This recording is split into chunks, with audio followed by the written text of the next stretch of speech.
I'm 79 years old and I want to tell you something I didn't understand until my hair went white and the house got quiet. I lost my children emotionally long before I ever lost them physically, and it happened while I was convinced I was doing everything right. I'm not telling this because I want forgiveness. I'm telling it because time has thinned out around me and there's no one left to pretend for. Most days now are slow. I wake up early without meaning to. I sit at the kitchen table long after my coffee goes cold. I look at my phone, not because it rings, but because it doesn't. I used to think silence was rest. Now I know it's something else. My children are alive. They have jobs, families, routines. They send messages on holidays. Sometimes they call. The calls are polite, kind even. But there's a distance I can't cross anymore, and I helped build it, one busy day at a time. When I was younger, I thought being needed meant being important. I thought responsibility was love in another form. In my 20s and 30s, I worked constantly. Not because I wanted riches, but because I wanted stability. I grew up watching adults worry about money, and I promised myself my family wouldn't live that way. So I took extra hours, I brought work home. I said yes more than I said no. At the time, it felt like sacrifice. It felt noble. I remember coming home tired, shoes still on, briefcase by the door. My kids would be on the floor with toys or homework spread out. They'd look up and start talking all at once. "Just a minute," I'd say. "Let me sit down first. Let me change. Let me finish this." There was always something to finish. I believed I was present because I was there. I was in the house. I paid the bills. I showed up to school events when I could. But presence isn't measured by proximity. I didn't know that then. Weekends were for catching up, mowing the lawn, fixing things, running errands I didn't have time for during the week. My children learned quickly not to interrupt when I was busy. They learned to wait. And waiting slowly turned into not asking. I missed small things, not the obvious milestones. I was there for birthdays, graduations, the big events that get photographed.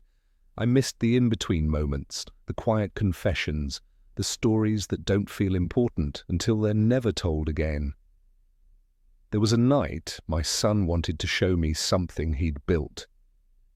He stood in the doorway while I finished a phone call. By the time I looked up, he was gone.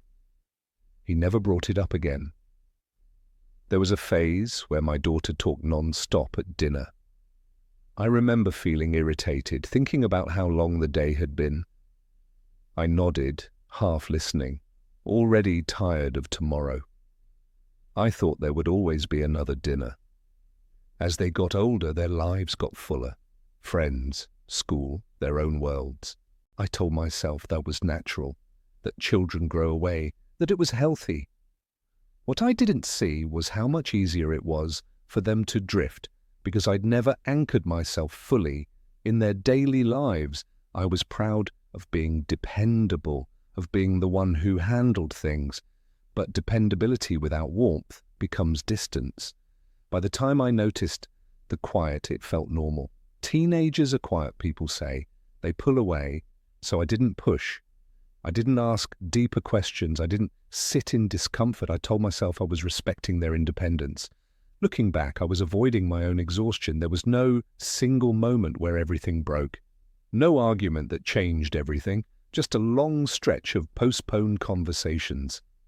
I'll talk to them when work slows down, when things settle, when there's more time. There was always something urgent, and love, I assumed, would wait. Years passed. They moved out. Built lives. I felt proud. I still do. But pride doesn't fill an empty room. The turning point came quietly, like most important things. I got sick for a while. Nothing dramatic. Just enough to scare me. Lying in bed, I thought about who would sit with me if it got worse. Who would know how I take my tea? Who would understand my silences? My children visited. They were kind, attentive, but they didn't stay long. They had obligations. I understood. I'd taught them that. When I recovered, something stayed unsettled inside me, a sense that I was a visitor in their lives, not a foundation. I tried to reconnect. I called more often, asked questions. They answered, politely, briefly. They didn't push me away, they just didn't pull me closer. And that's when I realized something painful. You can't build intimacy on demand. You can't rush trust in the last chapter. What's gone isn't just time, it's shared language, shared memories. They remember a parent who was responsible, not one who was emotionally available. And I can't argue with that. There are things I can't fix. Moments that don't exist anymore. I can't go back and sit on the floor with them. I can't hear the stories they stopped telling. I can't become the person they needed when they needed them. That loss doesn't announce itself loudly. It settles in your chest and stays. Sometimes I replay conversations in my head, not the big ones, the small ones, the later, the not now. I thought being busy meant being necessary. I didn't realize I was teaching them how to live without me. Now, when they call, I listen carefully. Not just to their words, but to what's missing. There's affection, yes, but there's also caution. They don't lean on me emotionally. They don't need me the way I imagined they would. And that's partly my doing. If you're listening to this and you're busy, I understand. I know what it feels like to carry responsibility. I know how heavy the pressure can be, how real it feels. I don't have advice, really, just a truth earned too late. Love doesn't survive on intention alone. It needs attention, even when you're tired. Children don't remember how hard you worked. They remember how reachable you were. If I could go back, I wouldn't quit my job. I wouldn't abandon my duties. I would sit down more. I would look up sooner. I would treat interruptions as invitations. Now my time is quieter. My world is smaller. I'm grateful for what I have. But I live with what I missed. Some evenings I imagine what it would feel like to be needed again.